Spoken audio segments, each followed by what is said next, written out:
All right, shalom, shalom. This is Brother Kashakwala coming back at you with another lesson, giving all glory, honor, and praises to Yahweh by Hashem, Yahweh Shai, by Hashem Dash. Double honors to the apostles and elders of Great Millstone who rule and teach well. Peace, love, salutation to the elect 144 first fruit. Today we're going to get into Esau's gradualism, all right? This is to ease the anxiety. If any brothers have been, dealing with, heavy anxiety due to the fact that a lot of things are happening and a lot of things are happening in the spirit. A lot of prophecies are coming to pass at an exponential rate. But you do have to remember who we're dealing with, all right? Our main enemy is the Edomites, okay? That's the so-called white people that we see today, or the self-proclaimed white people, the Edomites. They're very deceptive, deceiving type people. And the way they operate, of course, is on the left-hand side, but they gradually do something. They're gradualist. They exercise gradualism. All right? Prime example is, early 2000s, 1990s, back then or whatnot, we were using a lot of cash transactions. Then the credit card came out. 2001 hit. They tanked the market. They switched it up to be more of a credit-based system, a debit-based system. Everybody complied to it, but it was a gradual change. Gradually, you started seeing people not carrying cash around as much. Instead, they always had a card, a debit or a credit card on them. Then, as it came to pass, or it kept going, what happened? That credit card developed a chip on it, to where you have to insert your credit card everywhere you go, and it gradually implemented to where now everybody has that card with a chip on it and has to insert their chip in the machine to buy or sell, like the scriptures speak about. All right. The mark of the beast is on your credit card, is on your debit card. The only thing that makes it different is if you take the chip, meaning what? Implant it in your skin biologically, all right, which is a mark that he wants to set on everybody. He's going to gradually do that. Those are just examples of him using gradualism. As we've seen throughout our walk, our lives have gradually changed due to the the certain things that he implements in society that, hey, you got to do it or it's not going to go good for you. And we just use wisdom and stay in the laws of Esau, what he has right now, because it's wise. Okay? But we know what the laws to follow. So I just wanted to get in a quick lesson on just show you how Esau has been a gradualist all from back then all the way up till now. So we know things are going to happen because the scriptures say so, but we don't know how and when it's going to, we don't know the details on how. We know how it's going to happen, but we don't know when it's going to happen. Even Yahweh Shai doesn't know, okay? But we know it's gradually coming to pass. Things are being implemented gradually. We could see it, all right? So I'm going to read Esther's chapter 3, verse 1. About Haman the Agagite and how he gradually tried to persecute the Israelites. Okay? So Esther 3:1, after these things did the king Ahasuerus promote Haman, the son of Hammedatha, if I'm saying that right. Hammedatha, the Agagite, and advanced him, and he set his seat above all the princes that were with him. All right, let's get the word gradualism. Gradualism, a gradual method of action. Okay, so what was the first action here? Amon getting a high seat.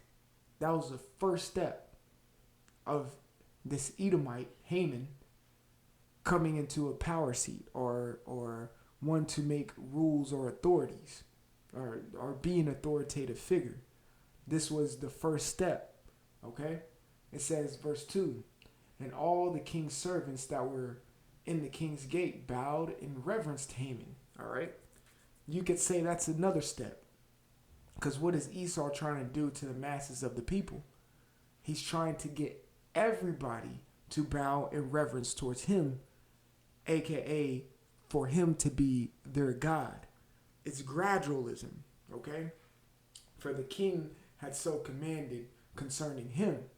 But Mordecai bowed not, nor did him, or did he nor did him reverence. Exactly. Mordecai is a representation of, as a whole, the Israelite. Well, let me say the elect 144. Mordecai was an Israelite, okay? But he did not bow to this damn demon, this devil, this Edomite, Haman, okay? That's the same thing that's going to happen in this time, okay? Let's keep going.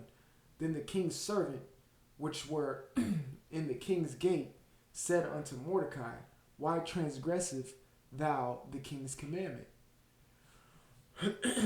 Now it came to pass, when they spake daily unto him, and he hearkened not unto them, that they told Haman to see whether Mordecai's matters would stand. For he told them that he was a Jew. Oh. Verse 5, and when Haman, or an Israelite, when Haman saw Mordecai bowed not, nor did him reverence, and the word reverence means a fear or respect, Mordecai understood what was written in the scripts. Okay? And I'm going to get it real quick. I'm very sure Mordecai read the book of Joshua. This is Joshua chapter 1, verse 7. Only be thou strong and very courageous, that thou mayest observe to do according to the law, which Moses my servant commanded thee. Turn not from it to the right hand, nor or to the left, that thou mayest prosper whithersoever thou goest. Verse 8, this book of the law shall not depart out of thy mouth, but thou shalt meditate therein day and night, that thou mayest observe to do according to all that is written therein. For then thou shalt make thy way prosperous, and then thou shalt have good success. Okay? Have not I commanded thee, be strong and of good courage? Be not afraid, neither be thou dismayed, for the Lord thy power is with thee whithersoever thou goest. Exactly. So what? Of course, Mordecai was not going to show reverence towards this damn demon, Haman, because that's a level of fear, okay? But I will say this. All right? Hey, take it however you want, but I'm going to say it. We do respect. I'm going to say that straight up. I see what Esau's doing, and I can respect it. Simply, the word respect means to look back on. I can look back on the things that he does, and I can see how things are going to play out because he's a damn devil, and he's been a devil from the jump. So yes, I can respect it. I can respect what he does. He's the ultimate devil. He's playing his part. All right? Simply, I'm just looking back, all right, on what he does. That's it. That's all the word respect means. People take words out of context, all right? Doesn't mean I'm like, no, I see you. I see you. That's it. All right? I don't like that nigga. I don't like that nigga E. But I can respect because I can look back and read on how he is. He's a goddamn demon. That's simple. All right? Take it however you want it. It's just a word. Verse 4. Now it came to pass when they spake of Salakia, verse 5. And when Haman saw that Mordecai bowed not, nor did him reverence, then Haman was full of wrath. That's a third step. He gets mad. All right? So first he gets his position of power. He tries to enforce it. Okay? Right? He gets his position of power. He makes people reverence him or fear him. It's the same thing you see going on right now. These are the steps of gradualism. He's working off the people. Esau, E, Big E, Big Easy, all right, is working off the fears of the people right now. That's why you see Kroger's and Walmarts and things of that nature empty, because people are scared. That's why you see the Dow Jones doing this and having the worst quarter it's had since I think like 1970 or whatever, because of the fears of the people, the fears of the investors. He's working off of it to what? Implement his new world order. All right. So it says, verse 6, and he thought scorn to lay hands on Mordecai alone. All right. Again, he thought scorn to lay hands on Mordecai alone. Right. But he's an idiot, but he ain't that stupid. Okay. He could have, but he didn't. He didn't put hands on Mordecai at that very moment. He thought about it, but he didn't, because he is the master of deception. Okay? It says, for they had showed him the people of Mordecai. All right? Wherefore Haman sought to destroy all the Jews. This is another step to gradualism. Another step to gradualism right here. Verse 6 is what you call premeditation. When things are premeditated, things can be evil. All right? Look, the scriptures say, thou shalt not kill. When you go into that word, it means murder. We see people try to say up and down, well, King David killed tens of thousands, so didn't he break the commandment? No, he didn't. He was ordered to do so by the spirit and power of Yahweh B'Shem Yahushai. Okay, when Joshua went in and took over, I think, 23 kings, he was ordered to do so by the spirit and power of Yahweh B'Shem Yahushai. When the Israelites went into those other nations to take over their land, they were ordered to. When you read Deuteronomy, the 1st and 2nd chapter, they were ordered to do so. And they were ordered not to go into certain lands as well. But they were ordered to take certain lands as well by the spirit and power of Yahweh B'Shem Yahushai. There's a difference between killing and murdering. Murdering is premeditated. You think about it. You plan it out. You map it. Therefore, it makes it bad. Look at Cain and Abel.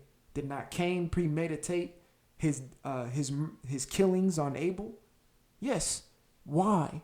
Because he caught demons, because Yahweh chose Abel's sacrifice over his. You see? And to this day, Cain and Abel are still fighting. All right? Why? Because what? E is still trying to get the blessing that us Israelites have acquired. He's still mad. He's still mad. That's what he's trying to get back. And he's trying to be the God to these people. But it don't work like that. He's premeditating. So that's another step to gradualism. Okay? So to finish, wherefore Haman sought to destroy all the Jews, again, sought to, that were throughout the whole kingdom of Ahasuerus, which this Ahasuerus is Xerxes the First. I think this is around 460, 480 BC-ish. All right? Even the people of Mordecai. Okay? So this, verse 6, is a premeditation, which is a part of gradualism. The word gradualism again, a gradual method of action. The word gradual, having steps or ridges. There's steps that are being implemented. Look at today. E, starting with toupee motherfucker, Donald Trump, is implementing national emergency. $50 billion to FEMA. Some people forgot about that. $2.2 trillion stimulus plan. Okay? Saying certain things that get people riled up. Like, this is going to be 2 weeks of hell. Whatever he said. Something like that. He said something like that recently. Okay? These are all implementation of fear, of trying to get the people to fear. Therefore, they're going to be very dependent on the government. He's sending 1.2K checks to everybody who qualifies in America. That's putting a level of trust into people to trust the government, saying, we'll take care of you. Gradualism. Okay? We see the numbers of cases that are in America, over 200,000. Okay? Even though they over sensationalize this virus, niggas die every day, B. Heart attack, car accidents, abortions, cancer, smoking, alcohol, overdoses, way more fatalities than the coronavirus. Way more fatalities. But they using the coronavirus as a fear tactic. They're gradually implementing martial law throughout the states. Here in Georgia, Governor Brian Kemp just ordered a statewide stay-at-home order. He's going to sign it tomorrow, and it's going to be implemented by Friday. You see? It's gradual. Why would he say it today and not implement it today? Because he's letting it gradually build up. That's simple. All right? So going back, it says, verse 7, we're going to see the gradualism right here a lot. So it says, verse 7, in the first month, that is the month of Nisan, in the 12th year of King Ahasuerus, they cast pur, that is the lot, before Haman from day to day and from month to month to the 12th month, that is the month Adar. Okay, so pretty much what he did was he cast a lot. All right, well, he had lots, meaning he probably, just picturing it, had a bowl on the date, and he would just put his hand in there and pick it out on the date where he was going to try to exterminate, when he was going to exterminate all the Israelites in King Ahasuerus' province. And from the first chapter of Esther, I think Ahasuerus, he had like 137, something provinces. So he had a large land that he was going to eradicate all the Jews. Okay? So that's pretty much another step of his gradualism. So that happened in the first month. Okay? But the lot fell on, let's read. And Haman said unto King Ahasuerus, there is a certain people scattered abroad and dispersed among the people in the 12 and all the provinces of thy kingdom. And their laws are diverse from all the people, neither keep they the king's laws. Therefore, it is not for the king's profit to suffer them. Now, how do you know that's a lie? It is a lie. Because if the Israelites weren't keeping the laws of the king, then how can they abide in his kingdom? Same thing here. I'm an Israelite. I keep my laws to the best of my ability according to the scripts, but I still got to go to work. I still got to drive here. I still got to follow traffic signs. All right? Stop signs. Got to stop at the light. Got to put my blinker on. When you're driving, that's following Esau's law. I got to clock into work. Okay? I still follow the law of the land. So that's how you know it's a lie. Because the Israelites were probably following the law of the land, but in their house, they're keeping the laws of Yahweh Shem Yahushai, the sincere ones, I want to say, to the best of their ability. It's the same thing now. So you know that was a lie. That's another form of gradualism. The lying part of E. Okay? So it says in their laws are diverse from all the people. You damn right. We don't eat shrimp, lobster, crab, all that bullshit, abominable things that you push on our people. Pork, chitlins, pig feet, pig lips, pig ears, all that. Pig stew, whatever the fuck you want to call it, E. Yeah, us men, sincere men who push this, we don't do that. Okay? But is that breaking one of your laws? No. So you got to lie on us. Like you did, like Yahushua got lied on. Okay, so continuing, it says verse 9, if it please the king, let it be written that they may be destroyed. Let it be written. Now that's another form of gradualism. You got today, E as president, and I'm including Obama big lip ass in that too. Okay? They sign executive orders. These are written documents of legislations that are governing the law, the land, constitutions, the law of the land, all of this. Okay? They sign things and write things off. So that brings me to my next precept before we finish that third chapter of the book of Esther. This is Daniel chapter 8 and 24. And 25 is the point, but I want to read 24. It says, "And his power shall be mighty," okay? "But not his own power." How do you know it's not his own power? We get our power from the right-hand side, which is Yahweh B'Shem Yahweh Shai. Okay? So this ain't even our own power. We give all reverence to Yahweh B'Shem Yahweh Shai. How do you know it's not all E's power? Because he goes on the left-hand side, which he gets his power from Satan. Okay? He sacrifices to Satan. He's a Satanist, all this nonsense. Unknowingly, that Satan he's setting him up for the okie doke. Yeah, I said it, E. The power you go to is setting you up for the okie doke because he's working for Yahweh B'Shem Yahweh Shai in the first place. Yahweh B'Shem Yahweh Shai is telling him to do this. You're getting set up for the okie doke. You're so proud that you think Satan is on your side, and when you go fight the Lord, Satan's going to be like, I don't know you. And you're going to be like, man, what the hell? Exactly. You getting set up for the okie doke, E. That's how we know you a dumbass. Okay? No matter how smart you come off to be, you're a fucking idiot. Okay? So it says, "And he shall destroy wonderfully." Correct. He shall. He will. Watch. "And shall prosper and practice." That word practice. So let me get the word exercise real quick. It says condition of being in active operation. Practice for the sake of training. Okay? We know what Pompeo said the other day. That they were in a live what? Exercise. He said that the other day. And Trump had to intercede because it was a mistake for him saying that. And it was a long, brief pause, and the media catches that. I'm like, what?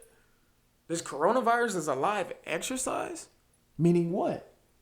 A condition of being in active operation. Okay? Practice for the sake of training. Exercise, the execution of power. Okay? So Daniel 8 and 24, when it says in practice, that's him executing his power. All right? Continuing. "And shall destroy the mighty and holy people." That brings me to this precept right here. 2nd Ezra chapter 16. I'm going to start at 71. "And they shall be like madmen, sparing none, but still spoiling and destroying those that fear the Lord." Those are the holy people, the Israelites. This right here in verse 71 is Jacob's trouble. They're going to spoil and sparing none of the princes of the power. Yasha'arla, which is Israel. Okay? Verse 72. "For they shall waste and take away their goods, cast them out of their houses. Then shall they be known who are my chosen, and they shall be tried as the gold in the fire." That's right. When these things start to happen, then you're going to know. Then you're going to know. Matter of fact, the scripture can say it better than I can. Because then you're going to know what. And I know some of y'all brothers know exactly where I'm about to go. Then you're going to know what. When they start breaking in your houses, when they start dragging you out, raping your women, killing your children, not giving a shit about anything about you, taking you to a concentration camp, but all the day long, you want to talk shit to the prophets, okay? You want to talk shit, all right? You don't want to take heed of what they're saying, all these things. Since this is going slow, okay, here it is. All these things, then the true separation is going to be made. All those things are going to happen to you, and nothing's going to touch a prophet. And it's going to be very clear and evident who the Lord was working with. And then, Ezekiel 33 and 33, "And when this cometh to pass," what cometh to pass? When they come in your houses, take your goods, and all of these things, and you didn't want to listen to a prophet, or you kicked a prophet out, then when this comes to pass, lo, it will come, then shall they know that a prophet hath been among them. Because us prophets have been saying this for years now.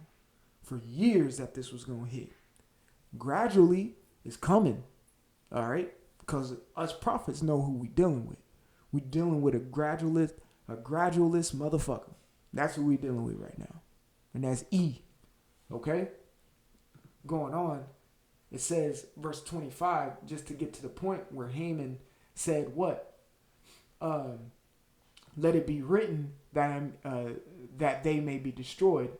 Verse 25, through his policy also he shall cause craft to prosper in his hand. Policy. That's him pushing the paperwork. Okay? The scriptures prophesy it. We know Esau is a pencil and paper pusher. He's a typer on the keyboard, coming up with all these decrees. The scriptures also say in the book of Isaiah, woe unto him that decree unrighteous decrees. Okay? Let me see if I can get that real quick.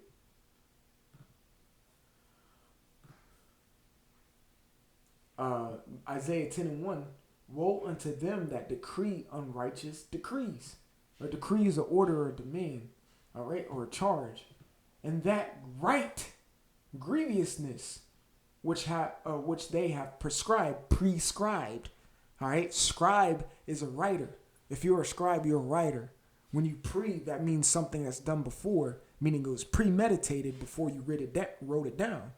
Okay, so you prescribe these things. Haman the Agagite, what happened? He thought to kill all the Jews in verse 6, which was premeditated, and then had it written in verse 9. Gradualism. And I will pay 10,000 talents of silver to the hands of those that have charge of the business. It's the same thing that Epiphanes did during the time of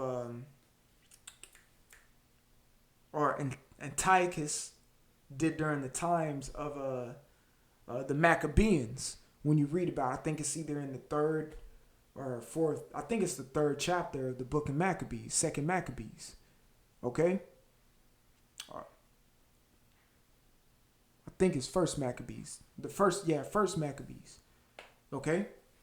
So it says, because Antiochus, he gave treasures to his army to just go take care of them Jews, or go take care of Judas and the Israelites. All right? It's the same thing Haman did here. He'll give 10,000 talents of silver to do what? Kill the Israelites. But he had it prescribed first. He premeditated it and had it written to make it solidify. All right? It says, verse 10, and the king took his ring from his hand and gave it unto Haman, the son of Hammedatha, the Agagite, the Jews' enemy. And the king said unto Haman, the silver is given to thee, the people also to do with thee as it seemeth good to thee. You got to think Ahasuerus was like, all right, whatever, man, just do it. He wasn't really worried about it, all right? Because he was over so much. What is one speck of people is what he was thinking, all right? So that's why y'all Edomites going to get fucked up too. All right? Ain't nobody safe. All y'all Edoms going to get fucked up. Shit. So verse 11, it says, and the king said unto Haman, the silver is given. I'm going to go to verse 12. Then were the king's scribes called on the 13th day of the first month. You see, on the 13th day of the first month, they were called, right? You remember they cast lots to see when they were going to do all of this, all right?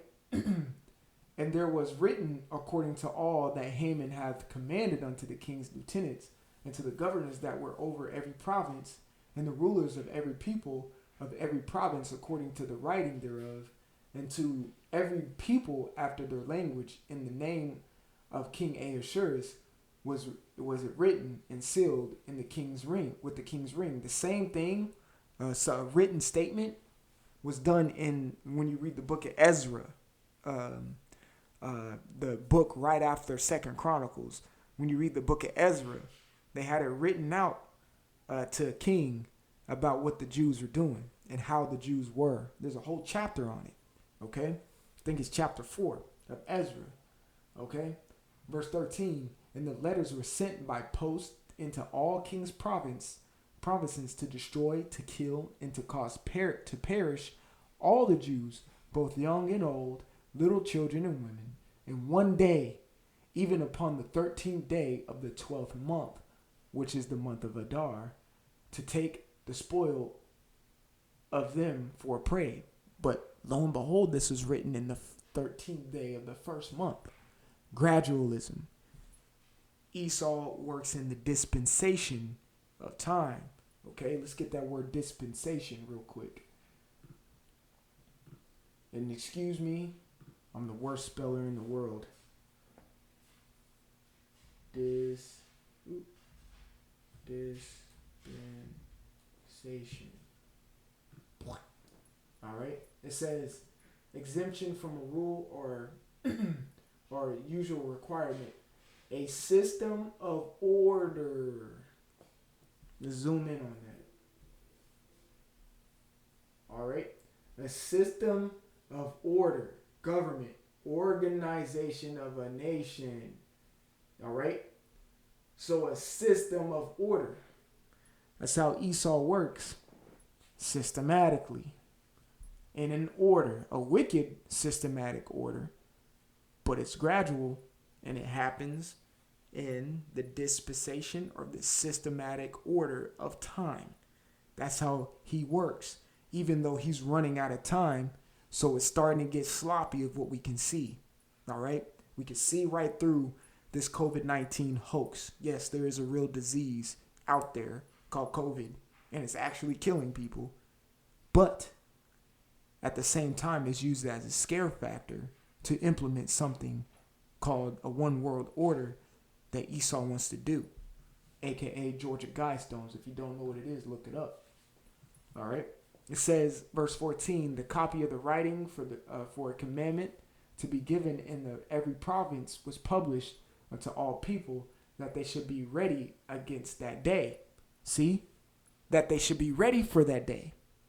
We see the tanks rolling into our cities. There's probably a specific day where Esau wants to exercise. Okay? Wants to exercise, which means what?